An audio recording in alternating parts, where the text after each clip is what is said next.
nonstop. WDTN, the station that's working for you. This is 2 News Now. All right, good morning, everybody. Welcome on into 2 News Now. Thank you so much for being here. We're actually starting things out with breaking news this morning. So listen up. Ohio State President Walter Ted Carter Jr.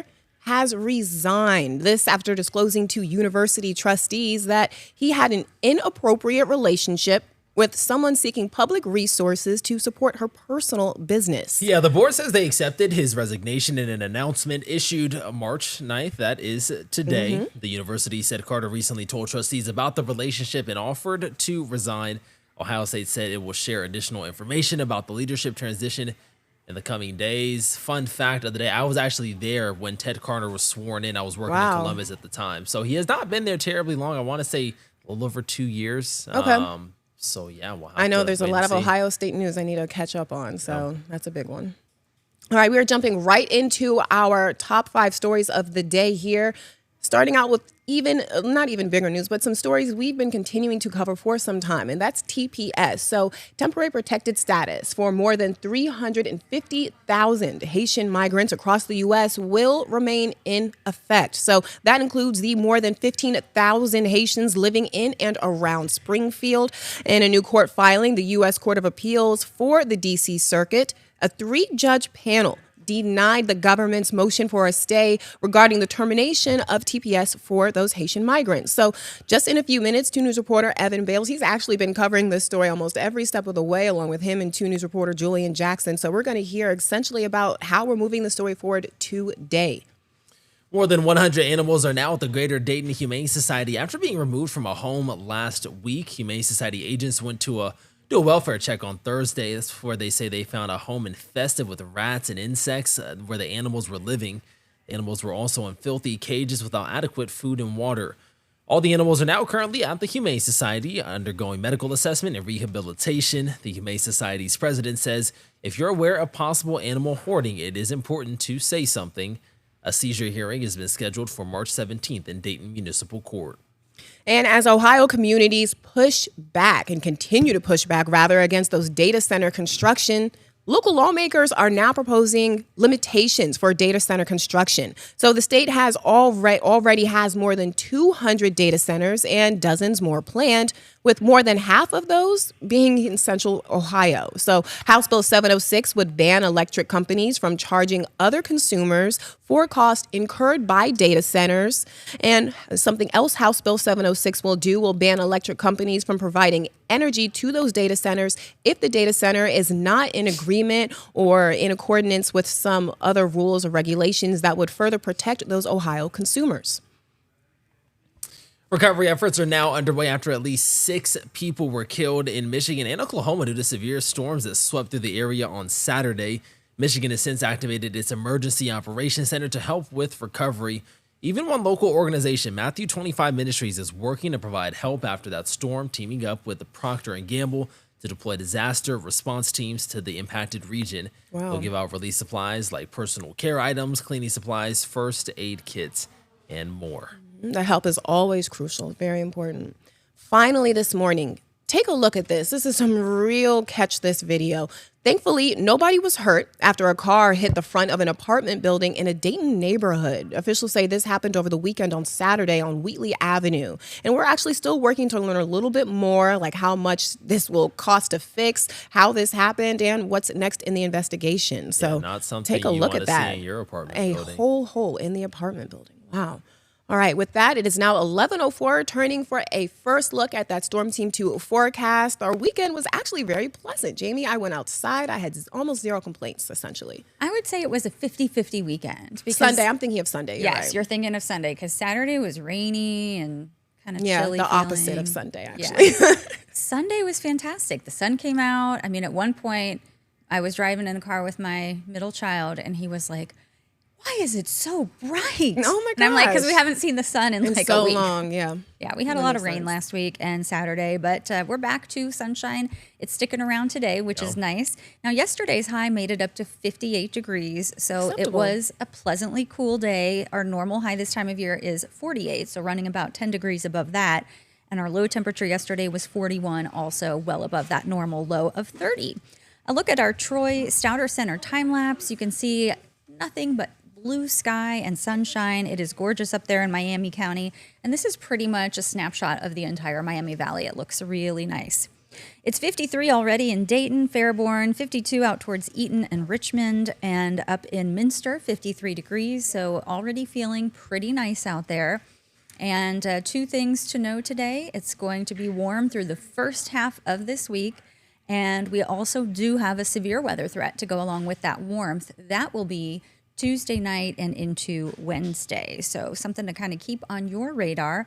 Otherwise, for the next few hours, temperatures will continue to climb into the 60s. Our high gets close to 70 today with all of that bright sunshine. And we'll take a look at the timing of the storms midweek coming up in your forecast. It's the type of weather you want to just bottle up and keep. I know. For the rainy days. I could look at that cool for downs some that the spring will time. bring. Yeah, this is good stuff here. We'll take it, Jamie. Thank you so much. Okay. We'll hear even more. I can hear that several more times. We'll hear it again in just a few minutes in that full look. But for now, look at what's coming up later on, Caleb. Yeah, it's getting warmer outside, and you know what that means? More festivals, more reasons to go outside Yes, is the big do thing. all the things. We're looking ahead to the Bellbrook Sugar Maple Festival. The festivities will start on April 24th and run through the 26th in historic downtown Bellbrook. Wow, now we're all hungry. There will be live music, crafts, First food, thing and to even come a up. dog show.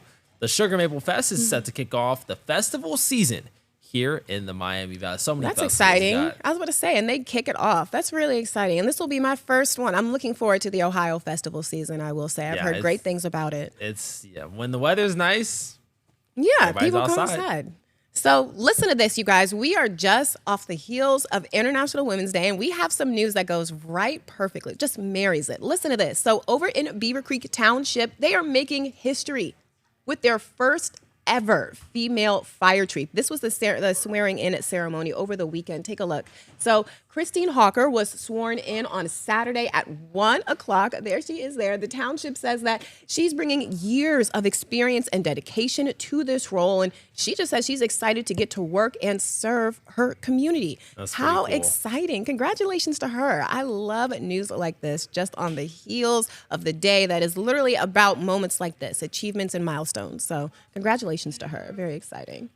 Okay, we are going to now look ahead to what we are working on here today. So circling back to one of our top stories this morning, that temporary protected status for Haitian migrants is remaining in effect. We've learned that. So for hundreds of thousands across the country, and even those of us here at home over in Springfield, we have a population. So 2 News reporter Evan Bales is here. He's going to tell us what this will mean for today and what happens next. Evan, good morning. Good morning. So this decision in this case for in the progress of this case is actually a really big deal, because at this point, if the government wanted to appeal this further, the last stop would be the Supreme Court. Like you had said, this was a continuation of the decision that was made by Judge Anna Reyes with the D.C. Circuit Court. And after that decision was appealed, it went to this 3-judge panel where they voted 2-1, essentially saying that if the Haitian population was sent back to Haiti right now, then they would be experiencing harm, because they say that that country is not able to take in people right now, and it's not safe for individuals. So essentially, during the litigation for this case, Haitian migrants under TPS status will not be able to be deported. Yeah, a sigh of relief for many of those Haitian migrants living in the country under TPS. I'm curious, Evan, who are you hoping to speak with today? So we actually already have a statement from one of the local leaders, Mayor Rob Rue of Springfield. He sent the statement. I'll read that for you right now. So it says, quote, "While this latest ruling continues the legal process, our focus remains the same. Stability and clarity are important for families who are part of our community. Many individuals affected by these decisions are working, paying taxes, raising families, and contributing to the life of our city every day. We respect the judicial process and remain committed to the well-being of the people who call our city home," end quote. So we've already heard from Springfield's mayor. I hope to reach out to a couple of other local organizations, and obviously speaking to the people in Springfield and seeing how they feel that affects them on the ground. Right. Evan, thank you so much for sharing that and breaking that down with us. We'll see you at First at 4 as always. Thank you. Okay, so before we head out to break, it's 11:09. We're going to close things out with, of course, that react to that question for this morning. And I just want to take you guys back a little bit. Let's think about what things were like before 2026, excuse me. I was going to say 2016, because that's where I am. I want to know, what is a fashion trend that you would like to see return? So I tipped my hand. I loved like the fashion, like the belts that had your name on them. Okay. I don't know if they had like an actual name, but like the name belts or whatever. So that is a specific item. But what trends would you guys like to see return? Yeah, earlier I said business casual in the club, and I Yes. think that era. You know what else I thought used to be real solid was like cargo shorts, and then you'd have like polo, and this is where it would get hot. You'd have the Nike Elite socks with the All the way Sperry's. pulled up, right? Is Yes, that it? you'd I have don't them know. pulled up, with the Sperry's, or you'd have like the Kevin Durant's with the Nike Elite socks. Just I know that look. I looking know where like you're a going. rainbow. But it was I look, remember that. back in the day. You really That was had different. it on. You Caleb, had I it will on. say you took me with the business attire in the club. That is a good business one. casual in the club was I that was it killed for a that. minute. That is a good I one. would not mind seeing that come back. I The wouldn't either. fedoras, I the like plaid peplum, the shirts with peplum dresses that we partially would unbuttoned wear. tie. Yeah, and a lot of women were in like, are they pencil skirts? Is that what they're Yeah, referred to? Yeah, pencil Good skirts job. and dresses like that. Yeah. There we go. The belts. I had one. Alexis. It had diamonds on it. I wanted to get one that lit up. for those. Yeah. Did you have one? No. Caleb, CALB? No, I was not too hip cool. to that. Okay, it's all right. But still, so that's me and Caleb. That's how we feel. That's the stuff that we want to see. Scan the QR code, get in on the conversation, and tell us what you guys would like to see make a comeback in 2026. 11:11. It is a time for a quick break now. On the other side, we are going to take a full look at that Storm Team 2 forecast and something really exciting happening over at the University of Dayton. What students over there are working on. We'll be right back. 2 News Now, brought to you by Universal Windows Direct. Hi, I'm Dan, the owner of Universal Windows Direct of Dayton. This is Bowie. He's been sniffing out the coolest winter deals for you. For a limited time, buy 2 windows, get 2 free. Get $250 off for patio doors and entry doors, $1,500 off for roofing, and $2,000 off for siding. Plus this week, 24 months interest-free financing for all products. Keep the cold out and the savings in. Give us a call now. Universal Windows Direct.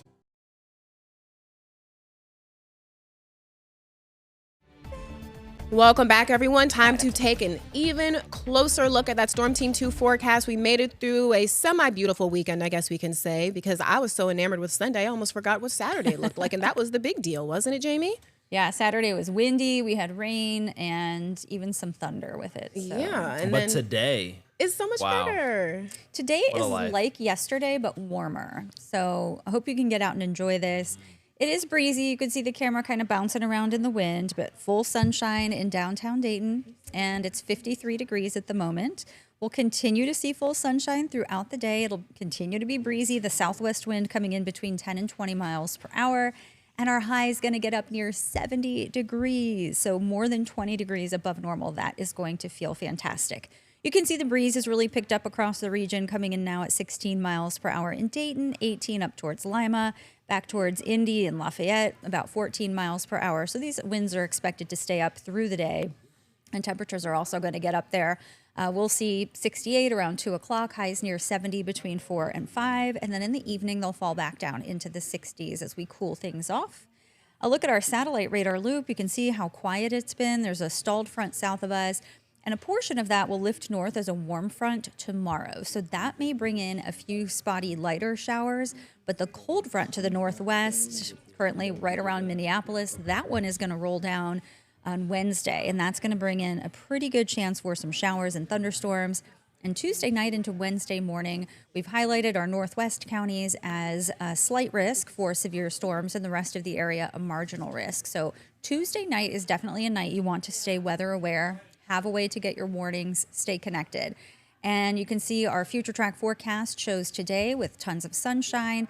As we head into tonight, clouds will increase. And by tomorrow morning, we'll have that chance of, again, of those spotty light showers, nothing too major. And they're not around all day. They'll actually move out through lunchtime. And we do expect some sun to come out during the afternoon hours. Then tomorrow night is when we'll get that chance for some thunderstorms. This will linger into Wednesday morning. And even beyond the early morning, even going into the afternoon, the potential will continue for more storms. And with that, we have another severe weather risk through the day Wednesday. It's marginal in most of our area. The extreme southeast is under a slight risk. So another day to pay attention to the weather. It's going to be very warm until that system comes through. Then it's going to turn chilly Thursday. We come back into the 50s, even low 60s for a few days. But then there's a bigger cool down going into next week. Today up to 70, it's breezy, it's warmer, really nice. Overnight low, 57 with increasing clouds. And tomorrow we'll see temperatures topping out near 75. That would be near record warmth. The record for the day is 76. There's a chance of a few showers tomorrow, but the sun does come out in the afternoon. And Wednesday looks stormy and windy. And then colder Thursday. We'll get another windy day on Friday before more rain chances arrive Sunday. And the wind is what we forget about. Like when I did go outside over the weekend, it was nice, it was sunny and beautiful, but I'm like, ooh, I am thankful I just have like this very light jacket with me as I'm running around. The wind always makes it a little colder, but then the sun makes it feel pretty good. Yeah, it almost evens out. Okay, Jamie, before we let you go, will you please share with us what fashion trend you would like to see make a comeback in 2026? Please break it down for us. Do you have one? You mentioned the fringes. I don't You like said the you didn't fringe. like that. I mean, I don't like a lot of fringe. A little fringe is fine. Okay. But those boots in that video, man, You that were was bothered overboard about fringe. those. Do you remember? You guys don't remember. You're too young. There were these sweaters called Forenza sweaters, and they had like this rolled neck, and they were kind of like a cable knit. It was. I know what you're talking about. No, he doesn't. Yes, I do. He does. Because it was like the thread was like almost coming out of it. It Yes, looked like. Yeah, yes. It was a loose weave. I have to Google that then, Jamie, I guess. Okay, you gave me Forenza. something to look up. Thank you, Jamie. Okay. All right, thanks for that, Jamie. So moving right along, President Donald Trump is set to visit the Buckeye State this week. He'll be in the Cincinnati area on Wednesday as part of his administration's push to bring down prescription drug prices. The president will visit Thermo Fisher Scientific, a pharmaceutical and biotechnology company in Reading, along with a packaging plant in northern Kentucky. Yep, and Governor Mike DeWine is set to give the State of the State address at noon in the Ohio House Chamber of the Ohio State House on Tuesday. The address is a tradition that brings together members of both the House and the Senate who hear the governor's agenda for the year. Now, this will also be the 8th and final address for Governor DeWine before his second term concludes at the end of this year. And the University of Dayton has some new guidelines to better protect students as we get closer to St. Patrick's Day celebrations, you guys. So the biggest change this year is a no guest policy on campus that weekend. And wristbands will also be given out to students only, giving them access to designated gathering areas. There will also be parking restrictions and controlled areas. Students on campus say they don't know how the changes will be enforced. So that's something we have to keep our eyes on. But we are keeping on the University of Dayton. We're staying talking about school because happening here at home, a team of senior engineering students over at University of Dayton, they're called the Team Fireflyers. I love that name. They've been selected to compete in this national challenge hosted by the National Veterans Nonprofit Service or Profit Project called SERVE. And it features student teams from all across the country getting hands-on experience and working with injured veterans and para-athletes on Team USA's paragliding team. So they've been working closely with them for some time, and this morning they're going to tell us a little bit more about what that work looks like. So here are the seniors. Here's Alex Bellamy, Muriel Yee, and Anna Gagnon. You guys, good morning. Thank you so much for being here. Good morning. Thank you for having us. Okay, so first I want to learn a little bit more about the project and the work you guys have been doing. What does that look like? So we are currently with the University of Dayton Senior Design Team, and this semester we've had the privilege of partnering with Project SERVE. And as you stated before, it's a nonprofit organization that partners with universities across the United States, working with veterans and emergency responders that suffer from disabilities, and we work to help them solve real-world challenges. So basically with them, we're working to design solutions and assistive technologies. In previous years, they worked on creating a heating system, much like we are now, except for actually, they designed a cooling system in previous years, and this year we're working on designing a heating system for the residual limbs for para-athletes competing in the Olympics. Guys, talk to us a little bit about the experience, getting to see things you all have collaborated on, now featured on the world's biggest stage. What's that experience been like? Honestly, really exciting. There's been a lot that's gone into this project, a lot of work, time, work, and effort, and it's we're going to be competing with our products here in April, and it's just really exciting to see like the product development from just concept to actually making an impact in people's lives. So let's learn a little bit more about the work you guys are doing. I know this is you guys' field, this is what you study, but why is it so important? Why is this so critical? I think it's so important because we're working with real life people, specifically with veterans and first responders.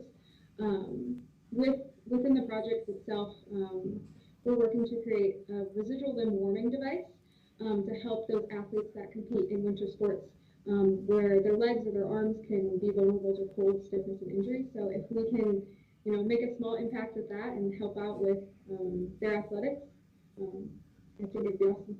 Yeah, I like that you said it's real people as well. This is pretty cool. I don't know about you, Alexis. Numbers and science confuse me. So this is I admire very, you guys impressed. genuinely. I have so many more questions, but I could just probably save them for later. But I will ask if you guys could use one word to describe the work you guys are doing and have been doing. What would it be and why? I'd say fulfilling. It is so great to just see the project, because we put a lot of time and effort, obviously, in creating these designs, and to see it impact somebody's life, especially Paralympic athletes. They're going to be on a big stage, as you said. See it impact them in a positive way. Seeing that our design was able to improve not only their play, but also their livelihood in general. It's just nice to see. It warms the heart. You guys are so enthused about it. I love it. I've learned so much talking with you guys. Thanks a lot for coming on this morning, and good luck. I can't wait to see you guys on Date in the Month. Thank you very much. Okay, we're going to take a quick break now, 11:23. When we get back, we've got a look at what's coming up in Living Dayton and those React to That responses. Want to know what you guys want to see come back into fashion? We'll be right back.